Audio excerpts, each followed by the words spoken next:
Hello friends, I hope आप अच्छे से होंगे और आपकी प्रिपरेशन भी अच्छी जा रही होगी।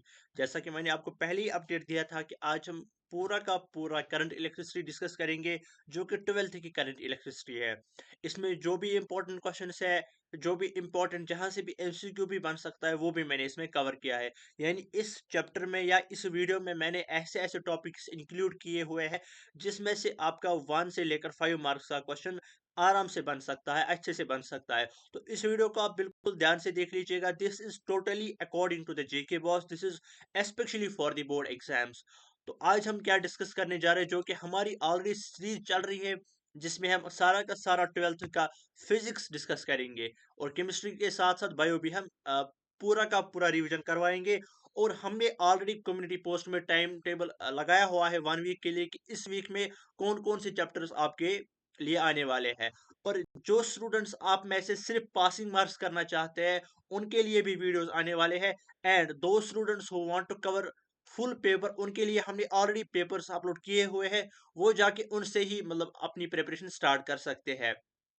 अभी तक पहले दो चैप्टर्स के लिए वन शॉट आ चुका है और आने वाले जो भी वन शॉट्स होंगे वो भी हम साथ साथ कवर करेंगे। लेकिन आप जरूर नजर रखना किसके ऊपर, कम्युनिटी पोस्ट के ऊपर। और अभी तक अगर आपने 12th का व्हाट्सएप ग्रुप ज्वाइन नहीं किया है तो अभी जाकर ज्वाइन कर लीजिएगा, जिसकी लिंक आपको डिस्क्रिप्शन में मिल जाएगी।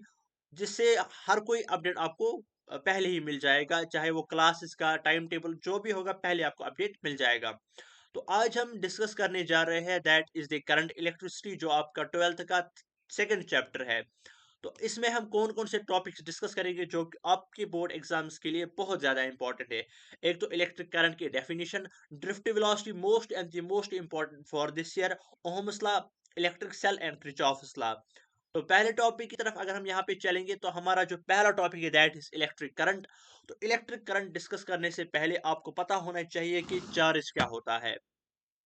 तो चार्ज एक प्रॉपर्टी होती है मैटर की, जिसकी वजह से वो फोर्स एक्सपीरियंस करता है, चाहे वो फोर्स ऑफ अट्रैक्शन हो, चाहे वो फोर्स ऑफ रिपल्शन हो, जो कि टोटली डिपेंड किस पे होता है, that is totally depend on the thing you have heard that like charges repel and unlike charges attract। तो on that basis कि वो यहाँ पे हम डिस्कस करेंगे कि चार्ज और करंट, उसी के ऊपर हम चार्ज और करंट डिस्कस करेंगे। तो the rate of flow of charge, let suppose कि अगर आपके पास एक कंडक्टर है, यहाँ पे एक मिनट में दूसरा यहाँ पे सिलेक्ट करता हूँ। लेट सपोज कि वी हैव एन कंडक्टर। तो हमारे पास अगर एक कंडक्टर होगा यहाँ पे, ये एक कंडक्टर है, तो अगर इसमें कुछ चार्जेस फ्लो हो रहे हैं, तो आपको पता है कि इसमें कुछ चार्जेस क्यों फ्लो हो रहे हैं विद टाइम टी के साथ, यानी पर यूनिट टाइम के साथ इस कंडक्टर में कितना चार्ज फ्लो होगा, that is known as current. यानी इस कंडक्टर में कितने इलेक्ट्रॉन्स फ्लो होंगे पर यूनिट टाइम में, टाइम के साथ साथ कितने इलेक्ट्रॉन्स फ्लो होंगे, कितना चार्ज फ्लो होगा इस कंडक्टर में, that is known as electric current. That means अगर हम यहाँ पे इसकी डेफिनेशन देखेंगे, that is the rate of flow of charge through a conductor. यहाँ पे एक कंडक्टर है, rate of flow of charge यानी टाइम के साथ साथ उस कंडक्टर में कितना चार्ज फ्लो होगा, उसको हम बोलते हैं electric current. Current is defined as the rate of flow of charge. तो करंट को हम क्या बोल सकते हैं, it is defined as the rate of flow of charge, यानी इस कंडक्टर में कितना फ्लो ऑफ चार्ज होगा टाइम के साथ साथ, that is called the rate. और एवरेज करंट किसके बराबर हो, अगर हम पहले देखेंगे कि इंस्टेंटेनियस करंट यानी किसी इंस्टेंट पे कितना करंट होगा, तो वो होता है बराबर rate of change of charge, यानी rate of change of flow, यानी कितना चार्ज उसमें फ्लो होगा with respect to time, that is D Q by T T. अगर आपको एवरेज लेना होगा, that is delta Q by delta T. Conventionally, the direction of current is taken along the direction of flow of positive charge and opposite to the direction of flow of negative charge। यानी अगर एक यहाँ पे अगर एक यहाँ पे एक कंडक्टर होगा, अगर यहाँ पे एक कंडक्टर होगा, तो अगर हम डिस्कस करेंगे कि इसमें इलेक्ट्रॉन्स इस डायरेक्शन में मूव होते हैं, इसमें इलेक्ट्रॉन्स इस डायरेक्शन में मूव होते हैं, नेगेटिव चार्ज इस डायरेक्शन में फ्लो होता है, तो इसका मतलब है जो जो करंट होगा वो इस डायरेक्शन में फ्लो होगा। यानी जो करंट होगा that will flow in the opposite direction of the flow of negative charge. या हम ये भी कह सकते हैं एक कंडक्टर में किस डायरेक्शन में पॉजिटिव चार्ज फ्लो होगा, that is known the direction of current conventionally. तो करंट क्या है? करंट एक्चुअली के स्केलर क्वांटिटी है and the SI unit of current is ampere, आपने सुना होगा। इसके बाद हम डिस्कस करेंगे करंट डेंसिटी। तो करंट डेंसिटी का मतलब क्या होता है? The current flowing per unit area through any cross sectional area is called current density. अगर हम ये एक कंडक्टर लेंगे, जैसा कि हमने अभी बताया था कि अगर ये एक कंडक्टर लेंगे, अगर हम यहाँ पे एक कंडक्टर लेंगे तो इसका मतलब क्या है? करंट डेंसिटी का मतलब क्या है? करंट डेंसिटी का मतलब ये है कि इस कंडक्टर में कितना करंट फ्लो होगा, इस कंडक्टर में कितना करंट फ्लो होगा पर यूनिट एरिया, यानी एक एरिया, इस एरिया के साथ साथ पर यूनिट एरिया के साथ साथ इसमें कितना करंट फ्लो होगा, इसको हम बोलते हैं करंट डेंसिटी। यानी through a particular area unit the flow of current is known as current density. तो इसको हम कैसे डिफाइन करते हैं? That J is equal to I by A, यानी flow of current per unit area.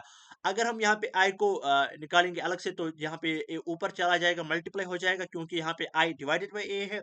अगर ए को इसकी ओर शिफ्ट करेंगे तो यहाँ पे क्या बन जाएगा? यहाँ पे बन जाएगा J cross A. Therefore I is defined as the dot product of current density and area vector. Therefore अगर हम डॉट प्रोडक्ट को एक्सपेंड करेंगे तो वो हमें क्या देता है? cos theta. Therefore I is equal to J A cos theta.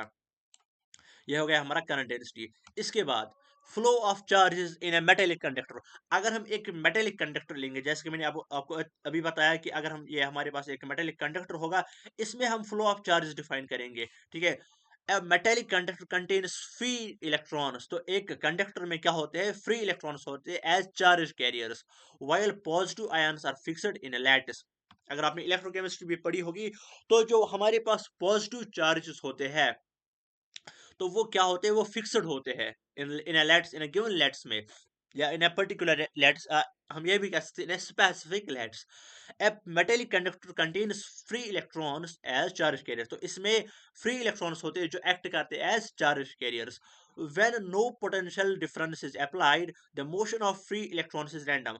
यानी अगर हम इसमें कोई भी पोटेंशियल डिफरेंस, इस कंडक्टर में हम कोई भी पोटेंशियल डिफरेंस ऐड नहीं करेंगे, इसमें जो इलेक्ट्रॉन्स होंगे, इसमें जो इलेक्ट्रॉन्स होंगे तो उनकी मोशन क्या होगी? वो रैंडम होगी। That is the motion of free electrons is random. So there is no net current in any direction.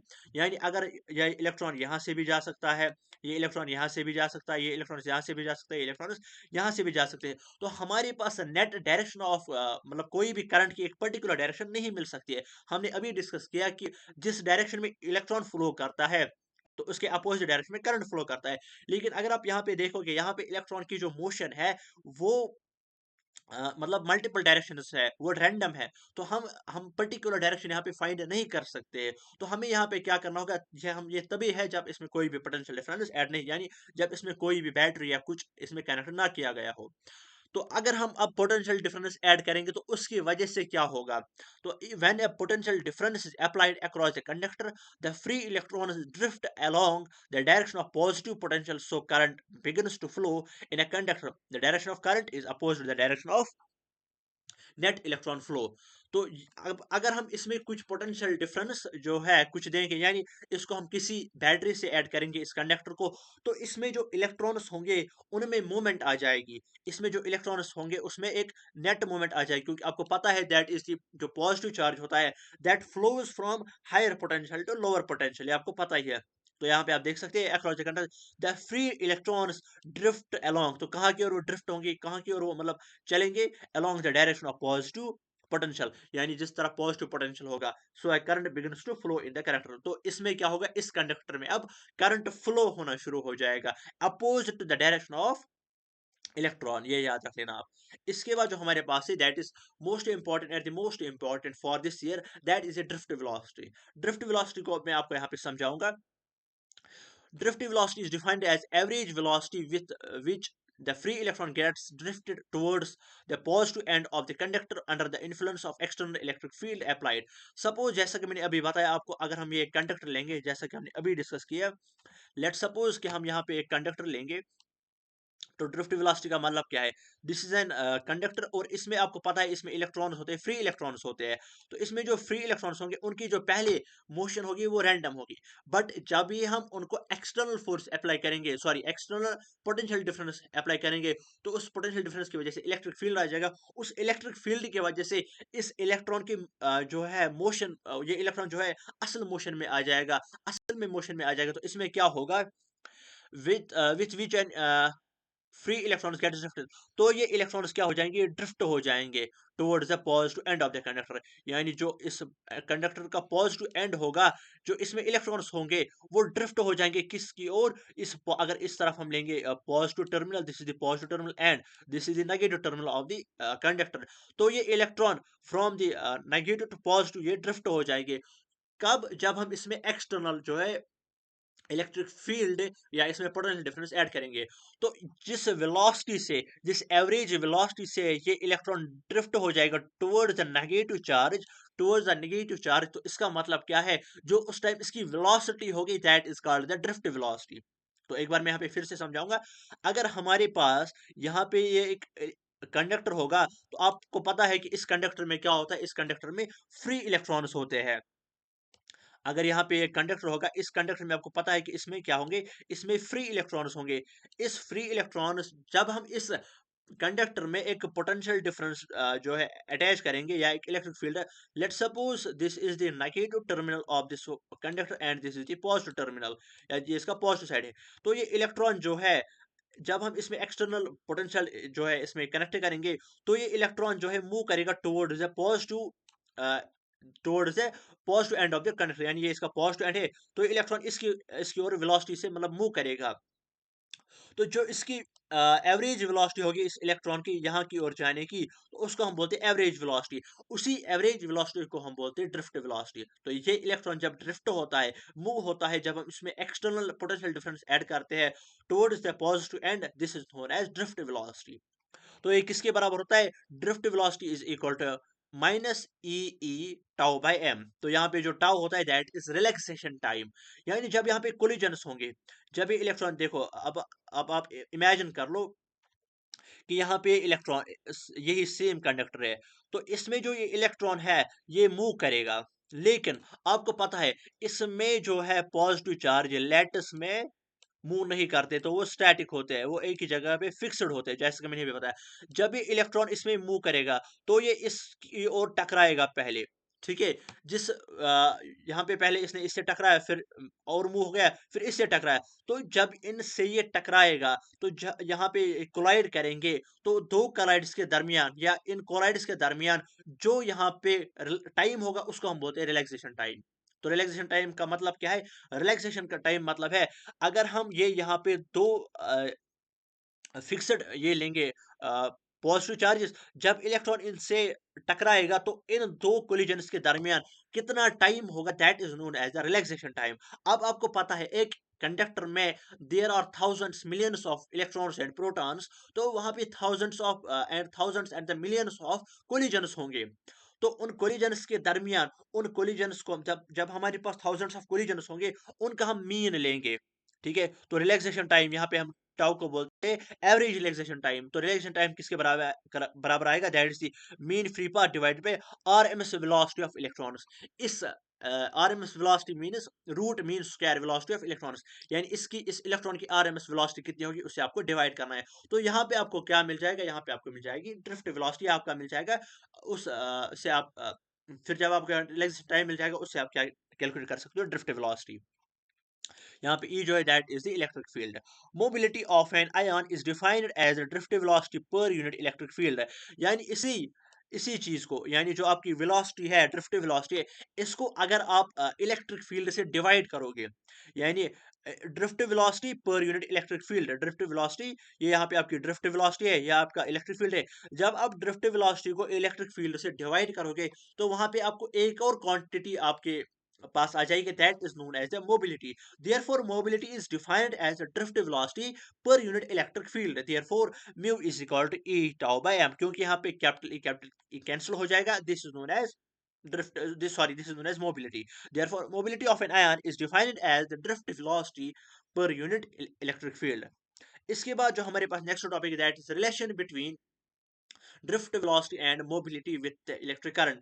आपके पास इस साल 3 सीरीज के पेपर्स होंगे, 3 सीरीज में से 1 या 2 सीरीज में ये वाला क्वेश्चन कंफर्म होगा, इसकी श्योरिटी 101% गारंटी के साथ है। अभी लिख लो, ये वाला क्वेश्चन जो है 1 सीरीज में आपको देखने को मिल ही जाएगा, कंफर्म है। That is the relation between drift velocity and mobility within an electric current। ये वाली रिलेशन आपको ज्यादा इंपॉर्टेंट रखनी है। That is current in terms of drift velocity. अगर आप अभी जो आपके पास ये वाली रिलेशन थी, इसको अगर आप एक्सपेंड करोगे तो यहाँ पे आपको कौन सी इक्वेशन मिल जाएगी? That is I is equal to N E A V D, यानी इसको हम ये भी कहते हैं that I is equal to E N A V D भी हम इसको कहते हैं। अगर हम करंट को डिफाइन करेंगे in terms of mobility, I is equal to N E mu E. ठीक है, इसके बाद where N is the number of free electrons per metre cube and area is area sorry A is the cross sectional area of conductor, therefore J is equal to N E V D. तो ये relation अभी आपने देख ली, that is drift velocity per electric field, this is known as mobility. Mobility in terms of या हम current करेंगे define in terms of velocity. This is most and the most important relation, इसको आप अच्छे से याद कर लेना, ये वाली most and the most important है, आपके एग्जाम में पूछी जाएगी इस साल। तो यहाँ पे अगर हम मोस्ट इंपॉर्टेंट टॉपिक एक और डिस्कस करेंगे, that is the Ohm's law.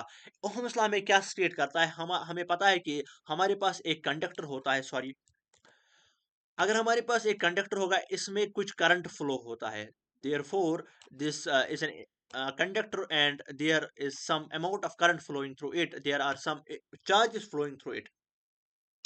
It states that current flowing through a conductor is directly proportional to the potential difference।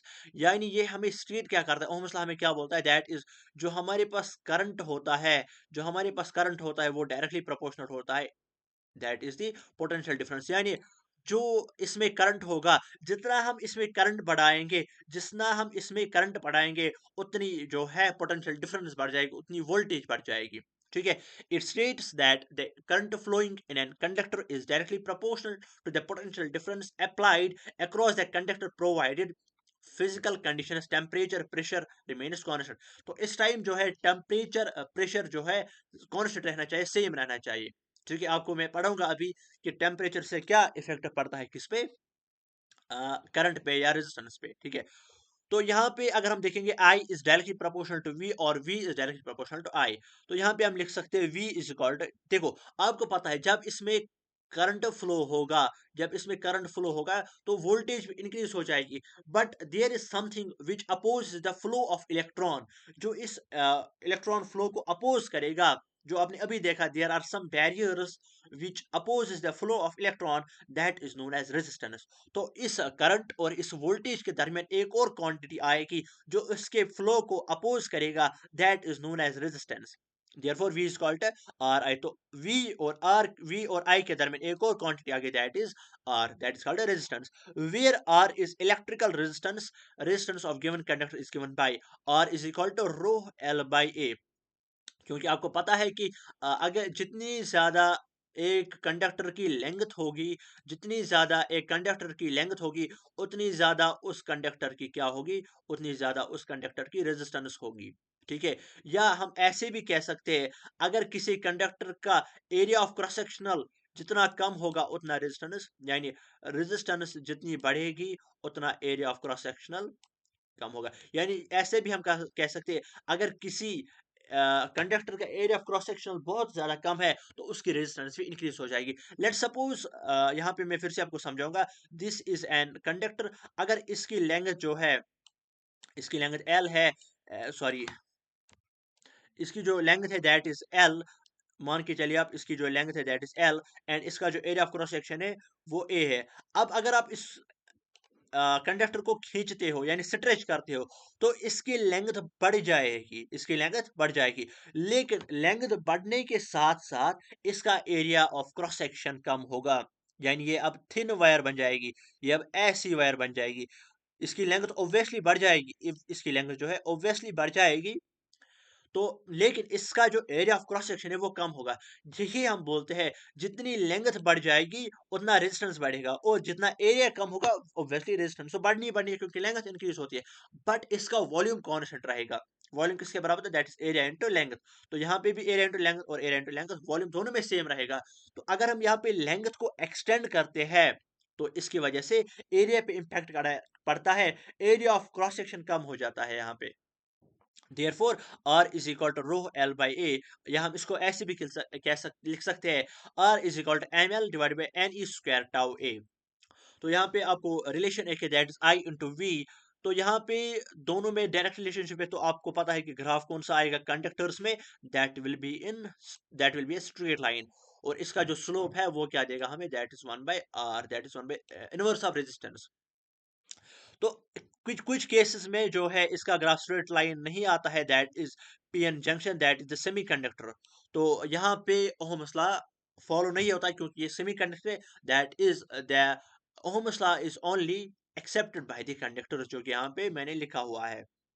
तो यहाँ पे स्ट्रेट लाइन आती है in case of Ohm's law and in case of conductors. But in case of semiconductors like PN junction diode, तो इसमें क्या होता है? इसमें थोड़ा सा कर्व आता है, दैट इज द पैराबोला। तो यहाँ पे क्या है? रेजिस्टेंस कांस्टेंट नहीं होती, यहाँ पे इसका स्लोप जो है, इस कंडक्टर में रेजिस्टेंस कांस्टेंट रहती है। जो रेजिस्टेंस यहाँ पे होगी वही रेजिस्टेंस यहाँ पे भी होगी। बट पीएन जंक्शन डायोड में क्या होता है? उसमें रेजिस्टेंस कांस्टेंट नहीं रहती है, वो वेरी होती है। तो इसका ऐसा यूनिट अगर हम देखेंगे, आपको पता है that is volt per metre. किसका? रेजिस्टेंस का, that is called ohm. Ohm's law is not applicable all types of conductors, it is applicable only those conducting materials for which a V I graph is linear. यानी जिन conductors के लिए V I graph linear होगा, straight line होगी, उन्हीं conductors के लिए जो है ओहम्स लॉ अप्लाई हो जाएगा। तो ये था ओहम्स लॉ। इसके बाद हम डिस्कस करेंगे वेरिएशन ऑफ रेजिस्टेंस। ये मैंने आपका ऑलरेडी कंप्लीट किया है अभी। तो अगर आप यहाँ पे देखोगे, हमारे पास एक लेंथ ऑफ वायर है एल। तो अगर हम इसको जो है एक्सटेंड करेंगे अप टू 2L, तो ऑब्वियसली यहाँ पे मैं आपको फिर से समझाता हूँ। अगर हमारे पास एक एरिया है, एक वायर है जिसका एरिया है, एरिया ऑफ क्रॉस सेक्शन है ए, एंड इसकी जो लेंथ है that is 2L, but we try to extend it. तो इसकी जो लेंथ है वो L से 2L बनाएंगे, लेकिन इसका एरिया ए से 2A नहीं बनेगा, बल्कि इसका एरिया हाफ हो जाएगा। अगर हम लेट सपोज कि अगर हम लेंथ को डबल करेंगे, लेंथ को डबल करने की वजह से उसका जो एरिया ऑफ क्रॉस सेक्शन होगा वो कम हो जाएगा। तो यहाँ पे जो लेंथ पहले थी वो थी एल एंड एरिया था ए। तो यहाँ पे ऑब्वियसली हमने लेंथ डबल की, इसको हमने स्ट्रेच किया, बट इसका साथ साथ जो है एरिया जो है डिक्रीज हो गया है। पहले अगर इसका एरिया ऑफ क्रॉस सेक्शन इतना था, अब इसका एरिया ऑफ क्रॉस सेक्शन इतना ही बनेगा। ऑब्वियसली इसकी लेंथ जो है, सॉरी, ऑब्वियसली इसकी जो लेंथ है वो इतनी होगी, ठीक है। ऑब्वियसली इसकी लेंथ जो है वो इतनी होगी, बट जब हम इसको एक्सटेंड करेंगे इसकी लेंथ बढ़ जाएगी, लेकिन एरिया ऑफ क्रॉस सेक्शन कम हो जाएगा। तो यहाँ पे जो दोनों केस में, therefore R is directly proportional to L.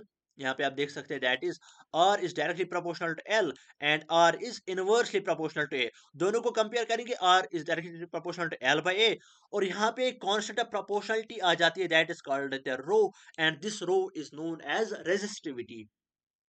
हम इसको रेजिस्टिविटी को एक और नाम देते हैं, that is called specific resistance.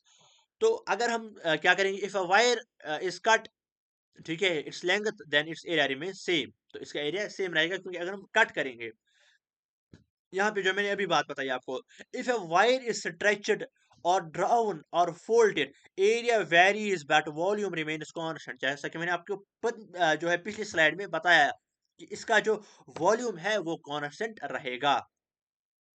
और इज एल स्क्वायर इस टाइम बन जाएगा अगर हम इसको जो है स्ट्रेच करेंगे।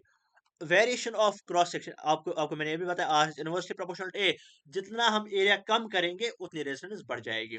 तो R is equal to rho L by A, this is known as specific resistance, और this rho is known as specific resistance, and this rho is also known as resistivity.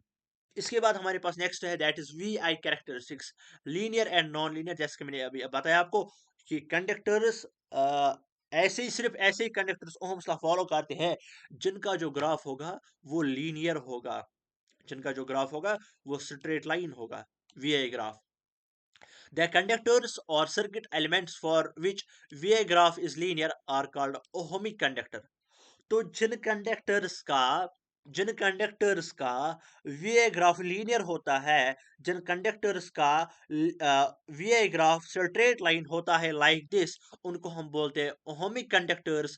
These the examples are metallic conductors, यानी metallic conductors are known as ohmic conductors. And on the other hand, the circuit diagram for VI graph is non linear. अब straight line नहीं होगा, अब something करू होगा, किसी भी ऐसा भी करो हो सकता है, ऐसा भी करो हो सकता है, बट स्ट्रेट लाइन यहाँ पे नहीं होगा। इनको हम बोलते हैं नॉन ओहमिक कंडक्टर्स। इसमें एग्जांपल क्या है, जैसा कि मैंने बताया पीएन जंक्शन डायोड्स या जंक्शन डायोड, या हम इनकी एग्जांपल लेते हैं ट्रांजिस्टर्स। तो ओहमिक कंडक्टर स्ट्रेट लाइन होगा, नॉन ओहमिक कंडक्टर्स कुछ करो होगा, यानी स्ट्रेट लाइन के अलावा कुछ भी हो सकता है। इसके बाद जूल्स लॉ ऑफ हीटिंग।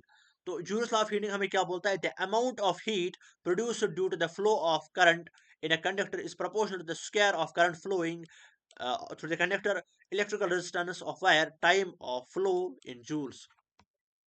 अब मैं आपको बताऊंगा इसका मतलब क्या है।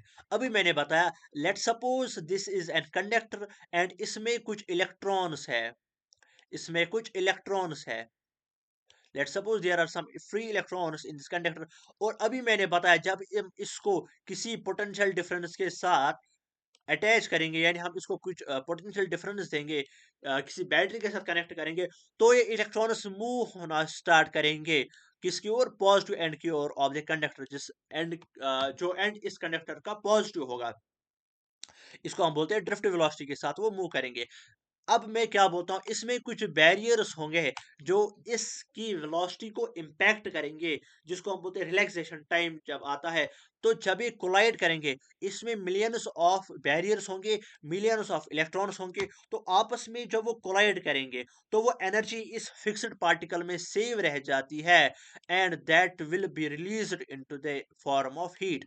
तो अगर किसी कंडक्टर में हीट होगी, तो वो किसके डायरेक्शन प्रोपोर्शनल होगी, एक तो करंट कितना फ्लो होता है, इस वायर इस कंडक्टर की रेजिस्टेंस कितनी है, और इसका टाइम क्या है। That means H is directly proportional to I square RT, where H is equal to I square RT। यहाँ पे आप इसको आप जो है वैल्यू चेंज कर सकते हो कुछ अकॉर्डिंग टू ओहम्स लॉ, यानी I is equal to V by R, इसको आप ऐसे भी कर सकते हो, फिर आप लिख सकते हो VIT। इसके बाद जो हमारे पास नेक्स्ट टॉपिक है, दैट इज द पावर। अब पावर क्या होता है, पावर आपके आप भी घर में यूज करते हो, यानी कितनी एनर्जी आप यूज करोगे उसको हम बोलते हैं पावर। ठीक है, rate of dissipation of energy in resistor is called power, यानी पावर क्या हम बोलते हैं, that is rate of dissipation of energy in a resistor is called power. The unit of power is watt, ये आपको पता है, इसकी जो फॉर्मूला है दैट इज दिस, बट ये जो है आपको क्वेश्चन ज्यादा इंपॉर्टेंट नहीं है इसको, इसलिए मैंने इसको ज्यादा डिस्कस नहीं किया। इसके बाद हमारे पास एक और टॉपिक है, दैट इज कॉल्ड रेजिस्टिविटी। तो रेजिस्टिविटी में अभी बताया कि इसको हम बोलते हैं स्पेसिफिक रेजिस्टेंस, और जो बराबर होता है that is equal to rho L by A. And अगर हम यहाँ से रो निकालेंगे, रो को हम एक साइड करेंगे, तो रो हमें यहाँ से मिल जाएगा, that is the R A by L. Resistivity of a substance is defined as the resistance offered by a wire of that substance of 1 meter length, 1 square meter cross section area. यानी resistivity को भी हम resistance कह सकते हैं, लेकिन कब, मैं सुनो पहले, रेजिस्टिविटी को भी हम रेजिस्टेंस बोल सकते हैं, लेकिन कब, जब इस कंडक्टर का area cross sectional area 1 metre square होगा, एंड इसकी लेंथ होगी 1 metre. Let suppose for example ये हमारे पास एक कंडक्टर है, ये हमारे पास एक कंडक्टर है, और इस कंडक्टर की लेंथ जो है वो 1 मीटर है, एंड इस कंडक्टर का जो एरिया ऑफ सॉरी इस कंडक्टर जो area of cross sectional area है that will be 1 metre per 1 metre square, 1 metre square. इस टाइम जो इसमें रेजिस्टेंस होगी उसी को हम बोलते हैं resistivity. Therefore the resistivity of substance is defined as the resistance offered by a wire of that substance 1 meter length and 1 square meter cross sectional area.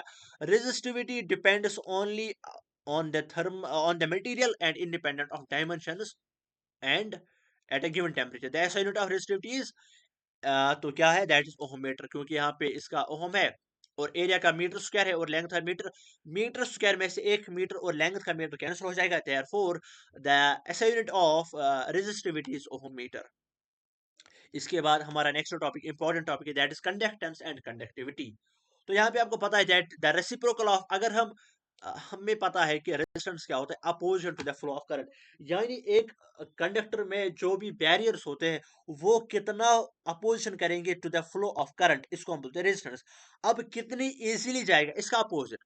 Let suppose यहाँ पे मैं आपको थ्रू विजुअल यहाँ पे दिखाता हूँ। Let suppose we have an conductor here. तो इसमें इलेक्ट्रॉन्स फ्लो होता है। अब कुछ बैरियर्स इसमें है। अब इसमें कुछ बैरियर्स है। इन बैरियर्स की वजह से क्या होगा, इसकी वेलोसिटी कम हो जाएगी, इलेक्ट्रॉन की वेलोसिटी। इसको हम बोलते हैं जो इस इलेक्ट्रॉन की वेलोसिटी को या फ्लो ऑफ इलेक्ट्रॉन को रुकाएगा या जो है इसको इम्पैक्ट करेगा, दैट इज रेजिस्टेंस। बट कितनी इजीली से इलेक्ट्रॉन फ्लो करेगा, दैट इज कंडक्टेंस। ठीक है। तो इसको हम बोलते हैं the reciprocal of resistance is called conductance, यानी कितनी इजीली इसमें करंट फ्लो हो जाएगा। Therefore G is equal to 1 by resistance, यानी ये इसका इनवर्स है। द एसआई यूनिट इज, जब रेजिस्टेंस का एसआई यूनिट ओम होगा, इसको ऊपर ले जाएंगे तो माइनस आ जाएगा, तो ओम इनवर्स आ जाएगा। या इसको मोह भी कहते हैं या फिर इसको साइमन भी कहते हैं। तो कंडक्टेंस के 3 एसआई यूनिट है, दैट इज ओम इनवर्स, मोह, या फिर हम इसको बोलते हैं Simon. The reciprocal of resistivity. अभी हमने दो क्वांटिटीज पढ़ी, एक तो रेजिस्टेंस और दूसरी रेजिस्टिविटी। अब रेजिस्टेंस का अपोजिट होता है कंडक्टेंस, एंड रेजिस्टिविटी का अपोजिट क्या होगा, that is conductivity, denoted by sigma. Therefore sigma will be 1 by resistivity, that is 1 by rho. तो अगर इसका एसआई यूनिट ओम, आपको पता है इसका जो रेजिस्टिविटी का एसआई यूनिट होता है that is ohm metre inverse. तो यहाँ पे क्या आ जाएगा, that is ohm inverse metre inverse. Sorry, जो रेजिस्टिविटी का एसआई यूनिट है दैट इज ओम मीटर। यहाँ पे दोनों का इनवर्स आ जाएगा क्योंकि इनवर्स रिलेशनशिप है, that is ohm inverse metre inverse, या मोह मीटर इनवर्स, या साइमन इनवर्स। इसके बाद हम डिस्कस करेंगे that is temperature dependence of resistance. अब टेम्परेचर की वजह से इस रेजिस्टेंस पर क्या इंपैक्ट होगा वो हम पढ़ेंगे। यहाँ पे आप देखोगे the resistance of material of metallic conductor with increase in temperature। तो the resistance of metallic conductor increases with increase in temperature। यानी एक मेटल में जितना हम टेम्परेचर इंक्रीज करेंगे उतनी उस मेटल की जो है रेजिस्टेंस भी इंक्रीज हो जाएगी। Therefore, जितना हम टेम्परेचर इंक्रीज करेंगे रेजिस्टेंस भी इंक्रीज हो जाएगी और रेजिस्टिविटी भी इंक्रीज हो जाएगी। तो यहाँ पे जो अल्फा होगा, that will be greater than 0। Therefore, RT is called R naught 1 plus alpha into T minus T naught, where R naught is resistance at 0 degrees Celsius and RT is resistance at T degrees Celsius, and alpha is temperature coefficient of resistance। तो यहाँ पे अगर हम देखें how are the resistance of semiconductor decrease with rise in temperature. But semiconductors में इसका उल्टा होता है। जितना हम टेम्परेचर इंक्रीज करेंगे उतनी जो है रेजिस्टेंस डिक्रीज हो जाएगी, साथ साथ उतनी जो है रेजिस्टिविटी भी डिक्रीज हो जाएगी। इसका अपोजिट होता है जो कंडक्टर में होता है, सेमी कंडक्टर में उसका अपोजिट होता है, क्योंकि यहाँ पे जो अल्फा है वो लेस देन 0 होता है। यहाँ पे आप देख सकते हो रेजिस्टिविटी इन टेम्परेचर, जितना हम टेम्परेचर को इंक्रीज करते हैं उतनी जो है रेजिस्टिविटी भी इंक्रीज हो जाती है। लेकिन इन केस ऑफ सेमीकंडक्टर्स ये डिक्रीज होता है with the increase in temperature. इसके बाद that is electric cell. Electric cell क्या होती है? इलेक्ट्रिक सेल एक जस्ट लाइक हमारे पास हम लेंगे एक यहाँ पे बैटरी, और इसमें एक जो है खुद का रेजिस्टर जुड़ा हुआ आता है, दैट इज ये हमारे पास एक बैटरी, इसका खुद का एक ईएमएफ होगा और रेजिस्टेंस भी होगी। तो इसमें क्या होता है, जितनी इसमें वोल्टेज होगी इसकी वोल्टेज इसके ईएमएफ के बराबर होती है। ठीक है, दैट इज जो इसमें इसका जो ईएमएफ होगा ई, एंड इसकी जो वोल्टेज होती है वो इसके बराबर होती है। लेकिन जब ये आइसोलेट होती है, जब ये फ्री होती है, यानी अब आपके पास एक सेल है, वो आपने कनेक्ट नहीं की हुई, वो ऐसी ही फ्री पड़ी हुई है। इस टाइम जो इसमें ईएमएफ होगा, वो किसके बराबर होगा? इस टाइम जो इसमें ईएमएफ होगा वो किसके बराबर होगा? That will be equal to the voltage, जो इसमें पोटेंशियल डिफरेंस होगी। ठीक है, तो it is a device which converts chemical energy into electrical energy. Definition लिख सकते हो आप अच्छे से। EMF of cell is defined as a maximum potential difference when no current is being drawn from the cell। मैंने अभी बताया कि अगर ये फ्रीली पड़ी होगी, जब हम इसको यूज नहीं कर रहे होंगे, तो ये इसमें कोई भी करंट नहीं ड्राउन आउट हो रहा होगा, यानी इसमें करंट बाहर नहीं जा रहा होगा। तो इस टाइम जो इसमें मैक्सिमम पोटेंशियल होगा, तो इसको हम बोलते हैं EMF of the cell। Therefore, EMF of cell is defined as the maximum potential difference when no current is being drawn from the cell, जब हम इस सेल से कोई भी करंट फ्लो नहीं करते हैं या आउट नहीं करते हैं। अब terminal potential difference is defined as a potential difference when current is being delivered to the external load. अब हम इसी सेल को कनेक्ट करेंगे एक्सटर्नल लोड से। जो इसकी टर्मिनल रेजिस्टेंस होगी उसको हम बोलते हैं टर्मिनल सॉरी जो इसकी डिफरेंट यहाँ पे पोटेंशियल की डिफरेंस होगी एंड्स पे, that is terminal potential difference. तो यहाँ पे अगर हम देखें इंटरनल रेजिस्टेंस, तो internal resistance of a cell is hindrance offered by electrolyte of cell. यानी जो इस सेल में इलेक्ट्रोलाइट्स होंगे, जो इस सेल में इलेक्ट्रोलाइट्स होंगे, उन इलेक्ट्रोलाइट्स की जो रेजिस्टेंस होगी दैट इज इंटरनल रेजिस्टेंस। यानी जो इस सेल की अपनी एक रेजिस्टेंस होगी इलेक्ट्रोलाइट्स की। तो hindrance offered by the electrolyte of the cell to the flow of current, internal resistance of cell depends on। अब ये इंटरनल रेजिस्टेंस किस पे डिपेंड करती है, इस पे न्यूमेरिकल पूछा जाएगा। डिस्टेंस बिटवीन इलेक्ट्रोड्स, यानी जितनी ज्यादा इलेक्ट्रोड्स में डिस्टेंस होगी उतनी ज्यादा इंटरनल रेजिस्टेंस बढ़ जाएगी। एरिया ऑफ इलेक्ट्रोड, जितना एरिया ऑफ इलेक्ट्रोड ज्यादा होगा उतनी रेजिस्टेंस कम होगी। कंसंट्रेशन ऑफ इलेक्ट्रोड्स, जितने ज्यादा इसमें इलेक्ट्रोड्स होगी ऑब्वियसली उतनी ज्यादा रेजिस्टेंस होगी। जितना हम टेम्परेचर इंक्रीज करेंगे उतनी इंटरनल जो है रेजिस्टेंस डिक्रीज हो जाएगी।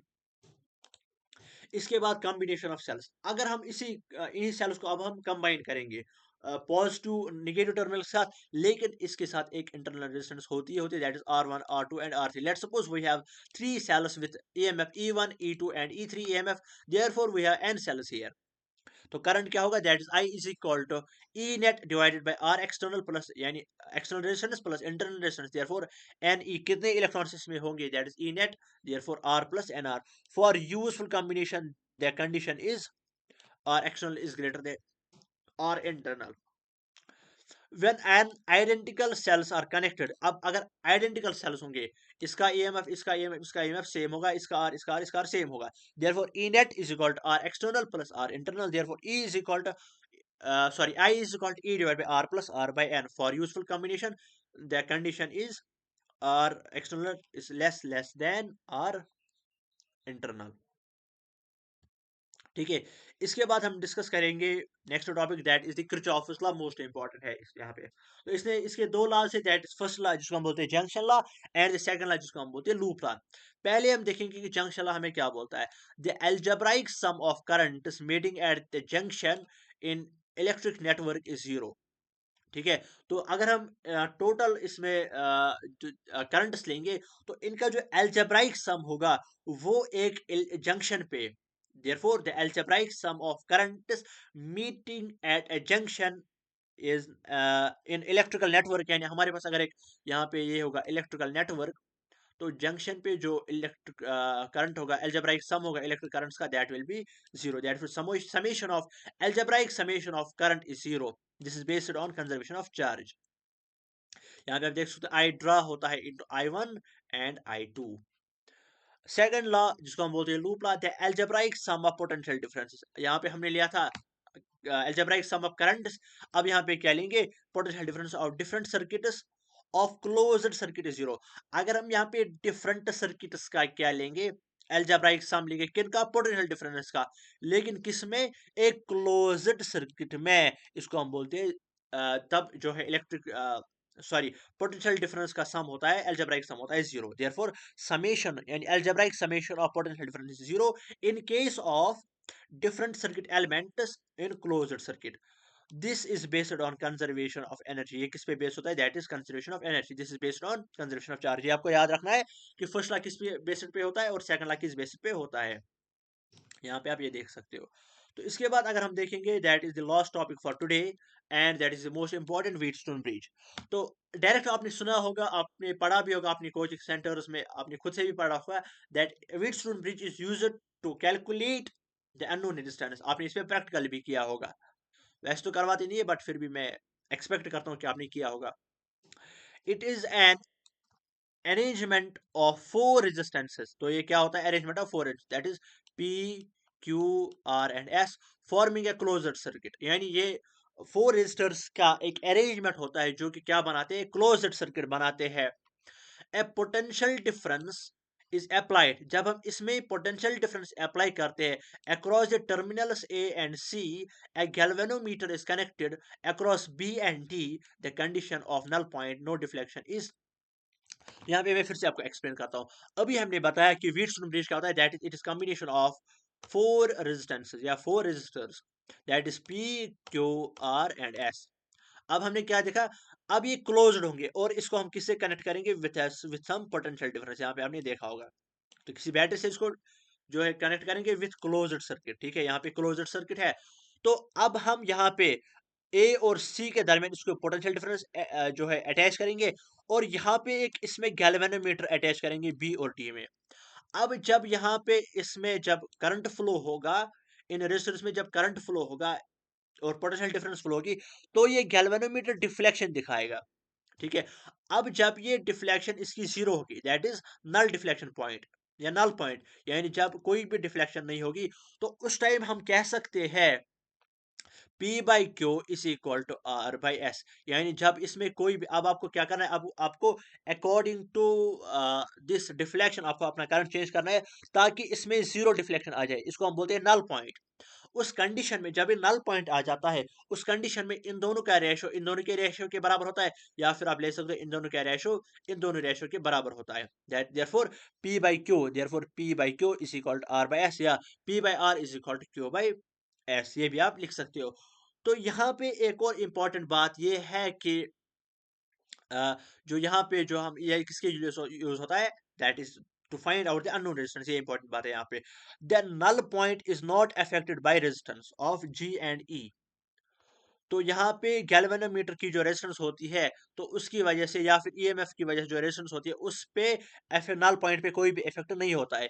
यानी इस गैल्वेनोमीटर पे जो इसमें जो रेजिस्टेंस होगी उससे इस नल पॉइंट पे कोई भी इम्पैक्ट नहीं पड़ेगा। It is not affected even if position of galvanometer and EMF are not interchanged। ठीक है, यहाँ पे इसको आप ध्यान में रखोगे। तो यहाँ पे आपने क्या देखा, जब भी आप नल पॉइंट देखोगे व्हीटस्टोन ब्रिज में, देयरफॉर दैट इनका जो रेशियो है वो बराबर होता है आपस में, या तो P by Q is equal to R by S, या P by R is equal to Q by S. तो thank you so much, all the very best. आज के लेक्चर में हम इतना ही डिस्कस करेंगे। आई होप अब आपको अच्छे से समझ आया होगा।